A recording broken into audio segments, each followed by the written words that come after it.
Bonjour à toutes et à tous, aujourd'hui nous allons parler des ions. Pour comprendre ce que c'est qu'un ion, il faut déjà se rappeler ce que c'est qu'un atome. Un atome est constitué de plusieurs choses. Prenons l'exemple d'un atome de lithium.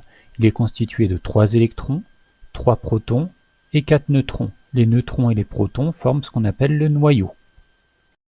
On remarque qu'il y a autant de protons positifs dans le noyau de cet atome que d'électrons négatifs dans cet atome. L'atome est donc électriquement neutre. Le problème, c'est qu'à part les atomes de la dernière colonne, aucun n'est stable.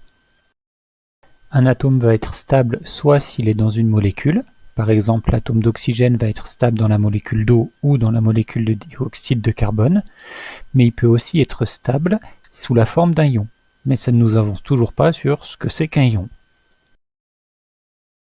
Alors, où trouve-t-on des ions? On en trouve entre autres dans les bouteilles d'eau minérale. Jetons un coup d'œil à cette étiquette d'eau minérale. Ce qui apparaît sur cette étiquette, ce sont des ions.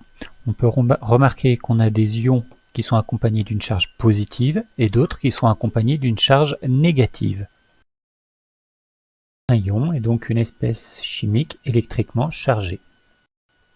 Mais pourquoi un ion est-il électriquement chargé? Pour cela, il faut revenir à notre atome qui était lui électriquement neutre, car il contenait autant d'électrons que de protons. Un ion voit donc cet équilibre rompu.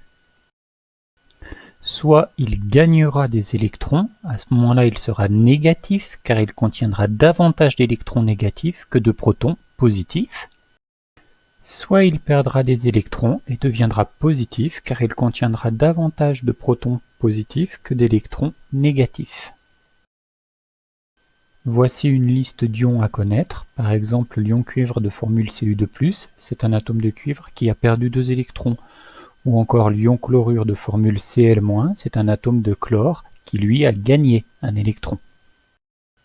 En conclusion, un ion, ce n'est ni un atome ni une molécule, c'est une espèce chimique qui n'est pas électriquement neutre. Pour l'obtenir, cette espèce chimique, il faut qu'il y ait eu un gain ou une perte d'au moins un électron par un atome ou une molécule. Voilà, j'espère que vous avez bien compris. Au revoir, à bientôt.